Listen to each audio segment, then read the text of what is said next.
Bom dia a todos. Obrigada por mais essa oportunidade de estarmos aqui reunidos. O nosso tema de hoje é evolução. E nós estamos vendo aqui uma grande evolução que aconteceu há muito tempo já. Mas que nós temos a oportunidade de ver hoje. Por que nós temos essa oportunidade de ver essa imagem? Por causa daquele aparelho. Sem aquele aparelho a gente não ia ver essa imagem. Esse aparelho se chama Data Show.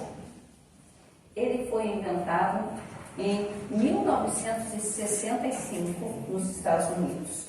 Data Show quer dizer data, dados, show, mostrar. Ele nos mostra dados. Mas esses dados, eles não estão dentro do Data Show. Ele não guarda os dados, ele só repassa. Os dados estão dentro de um computador. O primeiro computador foi criado em 1943. E essa sala seria pequena, o tamanho que era o computador. Agora imagine quando o computador daquele tamanho para passar essas imagens. Então o homem foi desenvolvendo, e em 1802 ele criou um notebook. Esses dois aparelhos conectados nos passam essas informações. Esses dois aparelhos, para funcionar, eles precisam de uma coisa que nós usamos muito, a eletricidade. A eletricidade começou sua história no século VI a.C., na Grécia Antiga, quando o filósofo Tales de Mileto esfregou uma pedra fóssil em pele de animal e percebeu que aquele atrito atraía uns fragmentos pequenos. Mas somente em 1730, o inglês Stephen Gray conseguiu fazer a condução da eletricidade de um corpo para o outro. Então hoje, esses aparelhos funcionam por conta da eletricidade, mas para funcionar também eles precisam de outra coisa. Uma coisa que nós usamos todo dia, toda hora. Fez toda a diferença na nossa vida. A lâmpada. Em 1879, Thomas Edison, depois de 1.200 tentativas, conseguiu criar uma lâmpada. E o pessoal perguntava para ele, os colegas, por que você não desiste? 1.200 vezes você já errou. Ele falou, não, eu não errei. Eu criei maneiras erradas de se fazer uma lâmpada. Graças a Thomas Edison, esses aparelhos funcionam, nós precisamos da lâmpada e nós temos luz o tempo todo na nossa vida. Agora, como é que o homem fazia antes? Isso aqui é século XIX. No século XVIII, o homem usava lamparinas a óleo ou com sebo. Era assim, eles andavam com a lamparina. Punha num cantinho ali para iluminar o ambiente, que era o que tinha. E, antes da lamparina, o homem, entre o século V e o século XV, ele inventou a vela. Na verdade, a vela ela foi criada pelos romanos mais ou menos em 500 a.C. Mas em partes da Europa, da África, do Oriente Médio, ela ficou desconhecida até o século XV. É muito tempo para passar informação. Lógico, eles não tinham internet, né? Era tudo a cavalo, andando, eles sabem dessa história toda. Mas, por isso, naquela época, as velas eram consideradas artigos de luxo. E só tinha acesso quem tinha condições financeiras. Por isso que a gente vê nos filmes aqueles castelos iluminados com um mundo de velas, mas quando os donos do castelo vão dormir, os criados vêm rapidamente e desligam tudo, apagam todas as velas, porque era muito caro. Claro que no filme eles não vão explicar isso para nós, né? Mas era uma coisa muito cara, então não tinha acesso a todo mundo. Antes disso, na pré-história, o homem construiu a tocha com um graveto, uma haste de madeira ele conseguia pegar o fogo e levar para dentro das cavernas ou dos acampamentos para terem algum conforto durante a noite, né? Se aquecerem, ficarem meio iluminados ali, tranquilos. Agora, antes disso, na pré-história, o homem descobriu o fogo. Segundo os arqueólogos, foi mais ou menos em 7.000 a.C. que o homem descobriu o fogo. E não era muito simples, porque eles precisavam descobrir quais eram as pedras certas para friccionar e conseguir a faísca para produzir o fogo.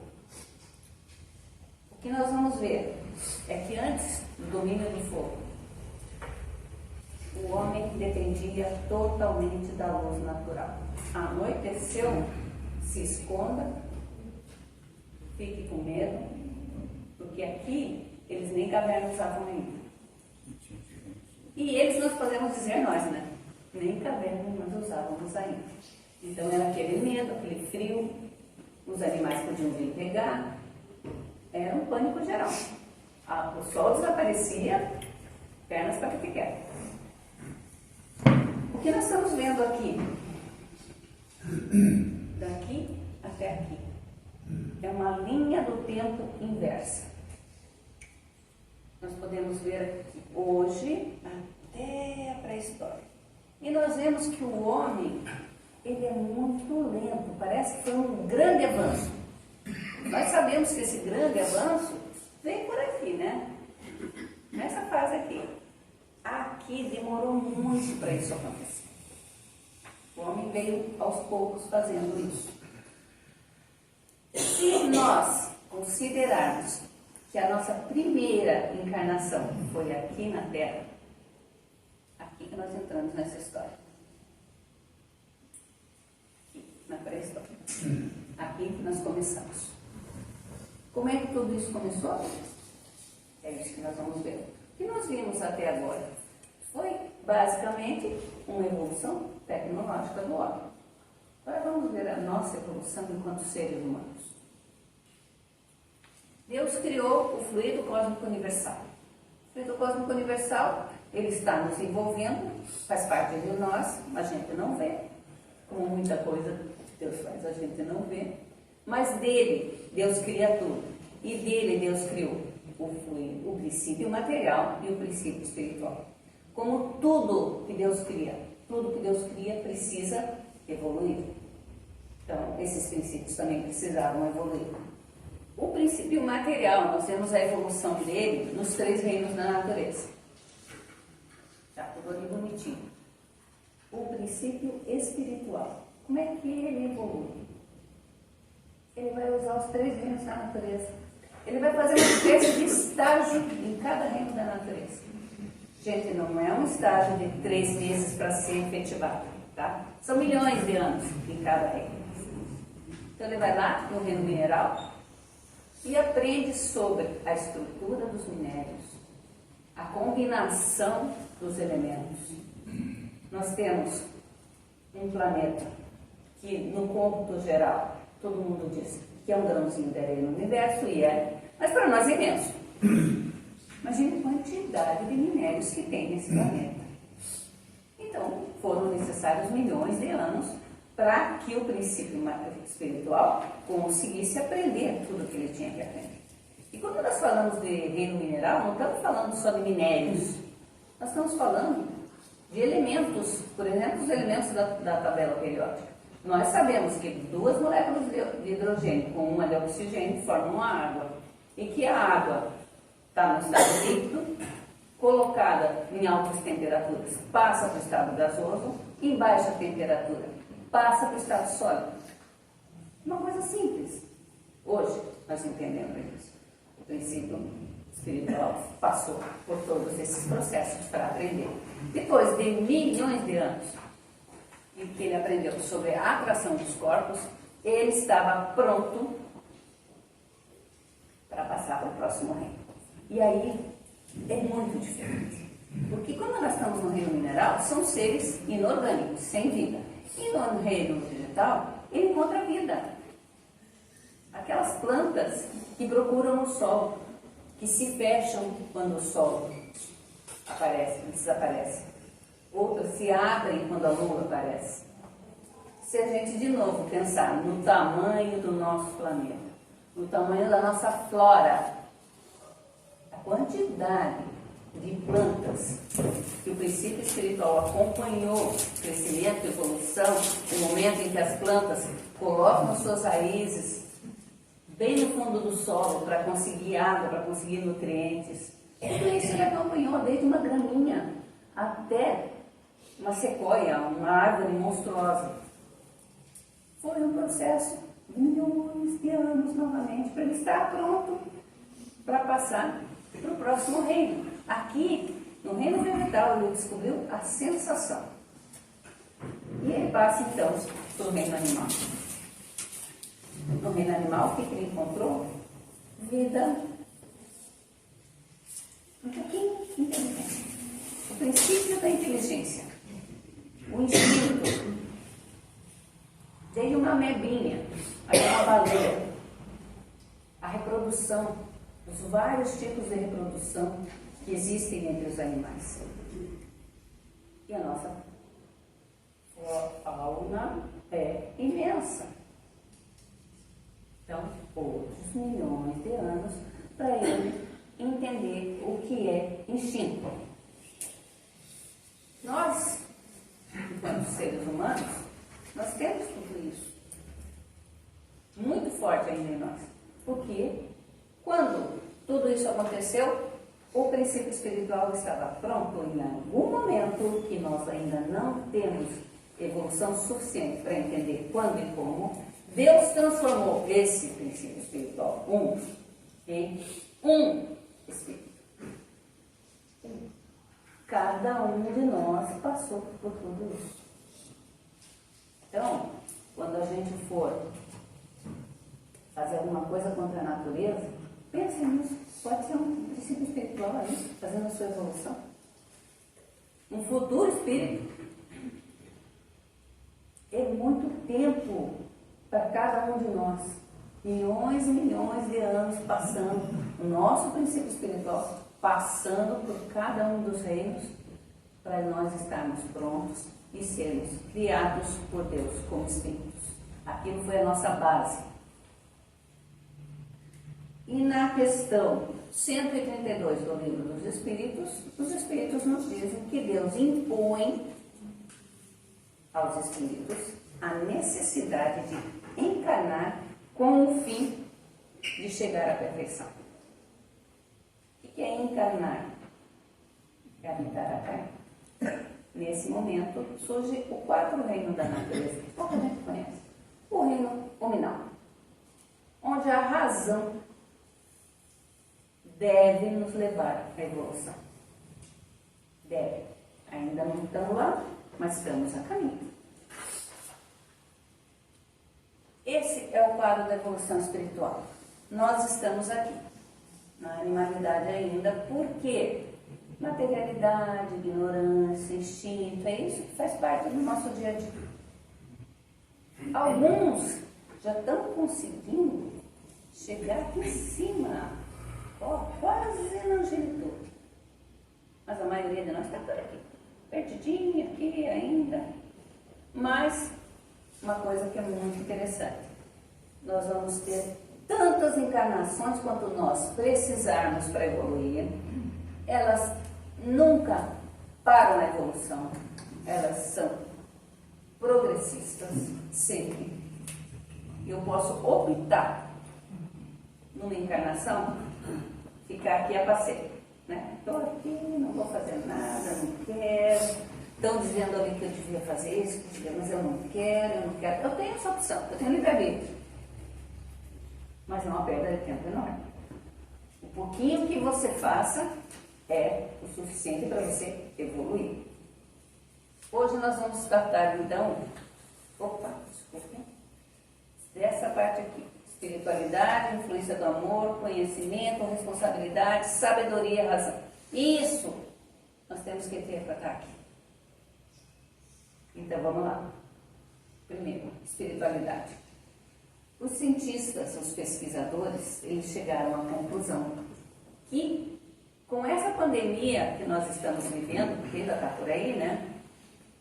O homem se aproximou muito da espiritualidade, buscou muito a espiritualidade. Por medo, afinal era uma doença que ninguém conhecia, não tinha remédio, matava muito, os números que a televisão colocava para todo mundo, que a mídia colocava, eram assustadores.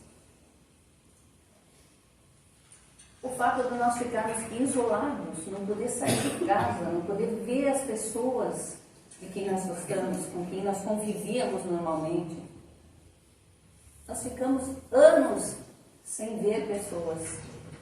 Nem quem estava dentro de casa a gente podia abraçar. O homem descobriu que o abraço é uma coisa muito importante. Era uma coisa comum, mas nesse momento nós não podíamos abraçar ninguém. Então o que o homem fez? O homem se voltou pedindo para Deus uma solução para aquilo. Só que aconteceu outra coisa difícil. As pessoas costumam ter um local onde elas rezam, um local onde elas expressam essa espiritualidade. E estava tudo fechado. Não tinha igreja, não tinha templo, não tinha sinagoga, não tinha casa espírita, tudo fechado. Perderam a referência.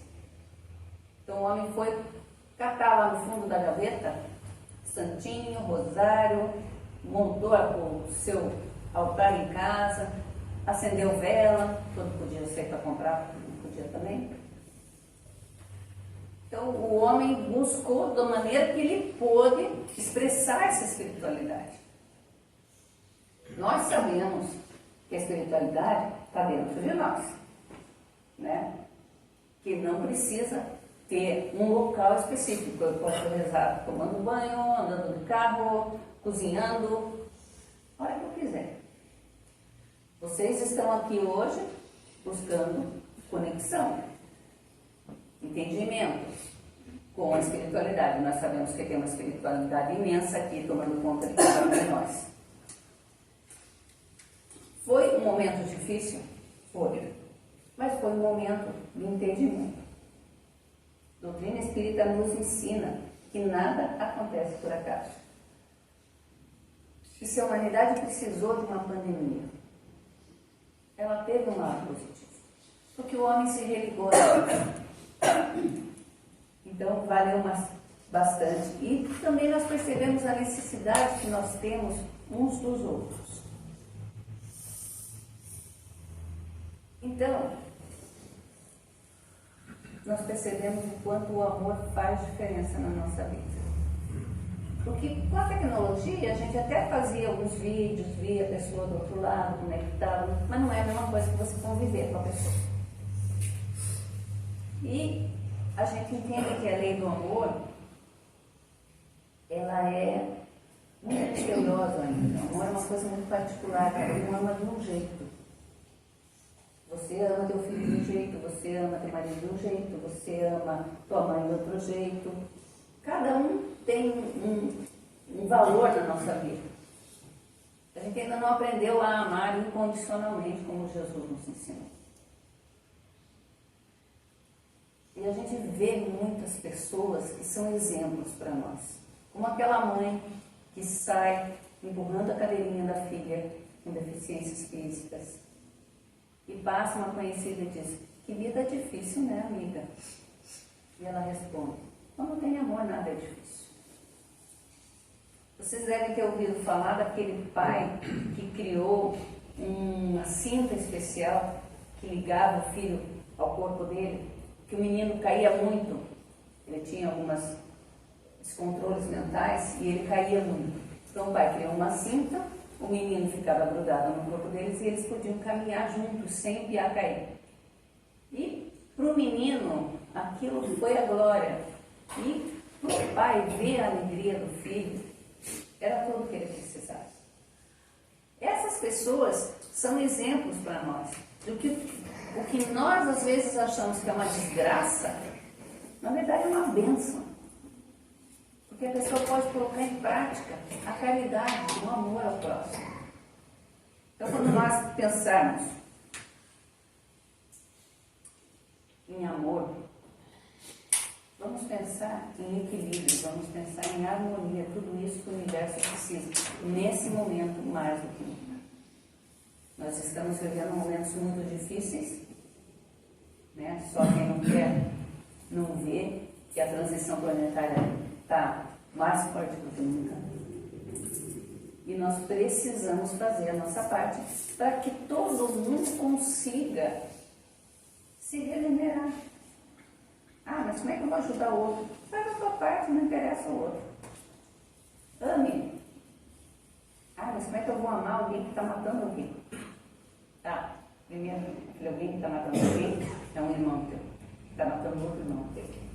Fica mais difícil ainda. Mas a gente tem que conseguir entender essas pessoas, a história dessas pessoas, de onde elas vieram, por que isso está acontecendo. Os Espíritos nos dizem que essa é a última chance para alguns espíritos reencarnarem na Terra. E eles estão sendo colocados, às vezes, contra a vontade. Eles vêm carregados de muita mágoa, muito ódio. E pondo todas as más tendências que eles trazem de outras encarnações agora. Eles precisam do que da nossa parte? Oração. Se eu não consigo amar essa pessoa, literalmente, eu vou orar por essa pessoa. Por quem fica e por quem vai. Para isso, nós precisamos ter conhecimento dos ensinamentos de Jesus. Para Sócrates, conhecer é a busca da verdade de si mesmo. Ele dizia que o homem, antes de convencer alguém de alguma coisa, ele devia primeiro conhecer a si mesmo. Eu vou pedir permissão para vocês e vou ler um relato que eu recebi há algumas semanas do ator Nelson Freitas. O título é Quem Você Pensa Que É? Ele fala assim: poucas pessoas têm a oportunidade, o mesmo interesse em saber quem veio antes. Imagina quanta gente está aí misturada no teu DNA. Veja, nós, para nascermos, nós precisamos de 2 pais, 4 avós, 8 bisavós, 16 trisavós, 32 tetravós, 64 pentavós, 128 hexavós, 256 heptavós, 512 octavós, 1024 enavós, 2048 decavós. Vou tomar água.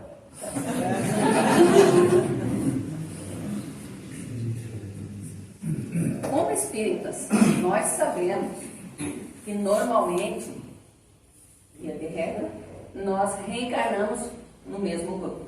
Então pode ser aí que eu já tenha sido aí meu decavó. Pode ser que nós já tenhamos estado ali. Mas só nas últimas gerações são 4.094 pessoas. O que essas pessoas fizeram? Quem foram essas pessoas? Tudo isso aconteceu nos últimos 300 anos, antes de eu e vocês estarmos. De onde eles vieram? Já viveram guerras, fomes, epidemias, catástrofes. E mesmo não tendo a menor ideia que eu e você estaríamos aqui hoje. Quanto amor, quanta alegria, quanta vitória, quanta prosperidade, quantas características pessoais e qualidades, defeitos, medos, virtudes, coragem, esperança, quer você queira ou não, está em algum lugar dentro das suas células. Está tudo aí. E quando você for olhar no espelho da próxima vez, para e pensa nesse mundaréu de gente que te habita. E nós só existimos graças a tudo que cada um deles passou. Porque viver não é fácil, sobreviver é um exercício diário. Hoje em dia, a gente aperta o interruptor, a luz acende. A gente abre uma torneira, a água sai. Lá atrás não tinha nada disso. Não tinha penicilina, não tinha raio-x, não tinha anestesia. Passados 60 anos, era feito. E outra, a maioria dos casos dos nossos ancestrais nem nasceram aqui. Eles vieram de outros países. Como é que eles vieram parar? De onde eles vieram? Quem juntou com quem? Conhecer as experiências dos nossos antepassados é parte do autoconhecimento. Porque sem entender a sua origem, sem entender o seu passado, você não consegue criar referências para o seu futuro. Por isso, é preciso assumir essa responsabilidade. E a noção de responsabilidade está apoiada nos preceitos éticos e morais da sabedoria do Evangelho de Jesus. Como entender ética e moral? Imagine que você, fica aqui, você vai receber R$1 milhão. Como é que você se sentiria? É você. 1, 2, 3, quarta fila do lado do homem alto. É. Como é que você acordaria no dia seguinte? Ganhou R$1 milhão. E se fossem 10 milhões de reais? Como é que você se sentiria? Com 10 milhões de reais. Como é que você acordaria no dia seguinte? Cheio de ideias. Tá, agora são 100 milhões de reais. Melhorou, né? Tá, mas tem uma condição, porque você não vai acordar no dia seguinte. Aceita? Não? Por quê? 100 milhões de reais. Hã? Quer dizer, porque a nossa vida vale mais do que 1 milhão de reais, 10 milhões de reais, 100 milhões de reais, certo? Então agora me responde, por que é que a gente acorda de mau humor? Porque tem que trabalhar, porque tem que levar as crianças para a escola, o trânsito é horrível, porque tem conta para pagar. Você acordou. Isso já vale. Então, vamos pensar assim, responsabilidade. Nós recebemos esse corpo, lembra que nós somos um espírito, estamos habitando esse corpo. Nós recebemos esse corpo como um presente de Deus. E é nossa responsabilidade cuidar dele, para que essa encarnação não seja desperdiçada. Então, quando a gente pensar, vamos pensar, ganhar na loteria. Aí fazer tanta coisa boa pelos outros, não sei o quê, aí você não ganha na loteria. Óbvio, Deus sabe que você precisa e você não precisa de loteria agora. Aí as pessoas se revoltam. Não respondeu minhas preces, não sei o quê. Mas será que com tanto dinheiro a gente ia ser feliz? Ou ia ficar se escondendo? Porque a gente ia pensar, não, as pessoas só querem ficar do meu lado e têm interesse, querem alguma coisa de mim. Muda completamente o seu ambiente. Você muda como pessoa. Isso, às vezes, não é o que nos fará progredir, não é o que nos fará feliz. Nós temos que colocar em prática os ensinamentos de Jesus. E isso nos fará felizes. Nos fará ser melhores a cada dia. Isso demonstra que nós temos sabedoria. Quando o evangelista Lucas, de certa feita, Jesus se hospedou na casa de duas irmãs, Marta e Maria.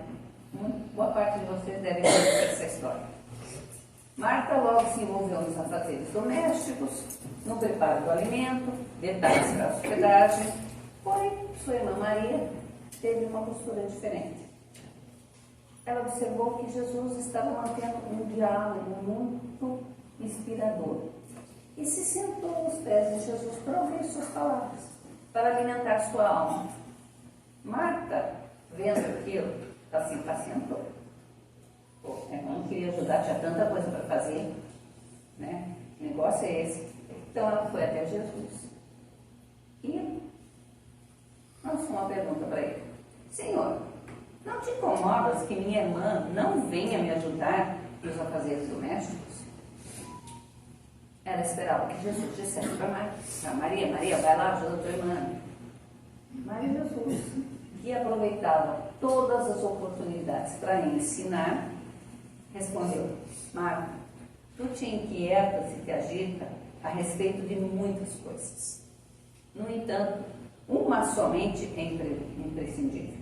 Maria escolheu a boa parte, aquela que não lhe será tirada. Para nós que vivemos a praticidade do dia a dia, a correria, a fala de Jesus nos parece incoerente. Afinal, Marta estava preocupada com a recepção, a acomodação de Jesus e dos que o acompanhavam. No nosso dia a dia, nós temos muitas tarefas para dar conta.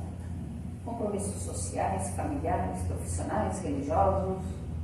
Poucos de nós podemos dizer aqui que nós temos a nossa agenda tranquila e não tem nada para fazer na vida. Mas vamos lembrar do ensinamento de Jesus. É necessário que façamos a melhor escolha, que optemos pela melhor parte. Vamos pensar por um momento. Como é que vocês dormiram essa noite? O que vocês têm lido ou ouvido nas suas horas vagas? Alguns escolhem leitura, filmes e vídeos que não trazem bons sentimentos. Outros preferem trabalhar horas infindáveis para ter mais. Optam pelos compromissos sociais, as festas, os eventos, quando podiam passar mais tempo com a família, com os filhos, com o cônjuge. Escolhas. Nós precisamos avaliar o que nos restará ao final dessa caminhada. Quem estará conosco no final da nossa jornada? Isso é usar sabedoria. Como nós já vimos, as reclamações a respeito das dificuldades são muito comuns entre nós. De forma aberta ou velada, muitos de nós damos a entender que nos consideramos injustiçados pela vida. Nós merecíamos, né? Não são pessoas tão boas, né? Estamos aqui no domingo de manhã de sol, aguentando uma palestra no centro espírita, né? Merecia um pouquinho, mais. Mas não é bem assim. Naquele relato do Dr. Nelson Freitas, ele comenta sobre uma passagem que o filósofo Mário Sérgio Cortella ouviu, que eu vou compartilhar com vocês agora. Ele fala no filme O Resgate do Soldado Ryan. Eu sei que é esquisito falar de guerra no centro espírita, mas quem viu o filme do Steven Spielberg sabe que sempre tem uma lição de moral no filme, e esse não foi diferente. Nesse filme, um pelotão foi designado para resgatar esse soldado Ryan, que estava prisioneiro lá na Normandia, pelos alemães, Segunda Guerra Mundial. E os alemães estavam ali na praia de Omaha, esperando que os americanos viessem. Eles não iam deixar eles desembarcar de jeito nenhum. Foi aquele tiroteio, vai lá para todo lado, nenhum americano morre, só morre os outros, aquela coisa normal do filme americano, né? Aí eles conseguem, né, resgatar o soldado. Mas por que resgatar um soldado? Enquanto outros milhares estavam perdendo vidas. Por que aquele soldado específico? É filme, né? Bom, quando eles encontram o soldado Ryan, apesar de ele ficar devastado com a notícia da perda dos irmãos de batalha, ele não queria parar de lutar. Voltar para casa, ele não aceitava. Ele achava que era seu dever continuar pela memória dos que se foram. E esse é o dilema do filme. Numa das cenas finais, o comandante do pelotão é baleado e fica encostado numa mureta. O soldado vai até ele e antes do comandante morrer, ele pega o soldado pelos colarinhos e diz para ele: faça por merecer. A pergunta para nós é: nós fazemos por merecer?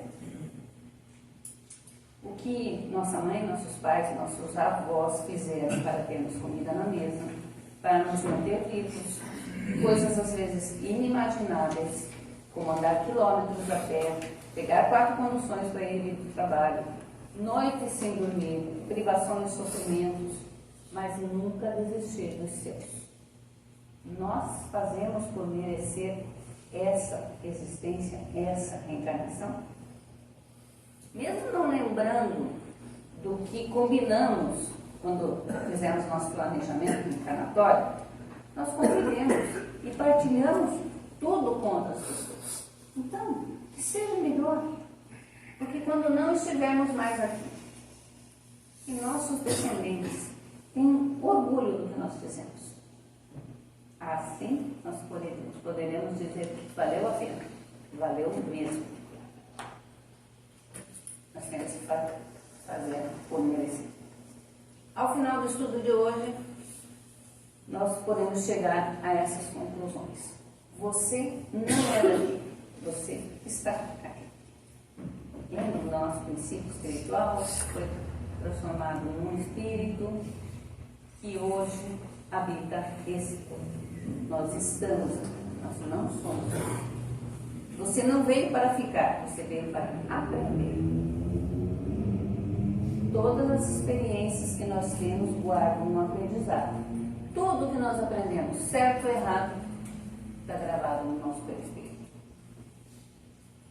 E quando nós formos reencarnar, esse perispírito vai ser usado com todos esses pontinhos positivos e negativos. Para uma próxima encarnação, a gente tentar o que nós estamos tentando agora, dar uma reajustada. Você não veio julgar, você veio amar. E Jesus veio para nos ensinar que nós viemos para amar. Você não veio acumular, você veio dividir os seus aprendizados, tudo que você tem que dividir. Não é sair abrindo a bolsa para todo mundo, tá, gente? Nós não estamos falando do lado material. Claro que caridade também envolve um pouco do lado material, mas dividir o teu amor, dividir você, dividir teus conhecimentos. Você não é matéria, você é energia. Nós somos espíritos habitando um corpo físico. Nós somos energia. Você não é aparência, você é essência. E quando você imaginar que você não consegue realizar um sonho, um projeto que você tem, lembra do primeiro slide? Olhe para a Lua e pense que o homem já pousou nela. E que isso só foi possível porque muita gente acreditou que isso era possível. Então, acredite em você. Você vai conseguir. Entenda quem você é. Assim você vai entender quem nós somos. Que todos nós somos filhos de Deus, destinados à perfeição. E precisamos para isso evoluir. Muito obrigada. Um bom dia, uma boa semana para todos vocês. Que Jesus esteja conosco.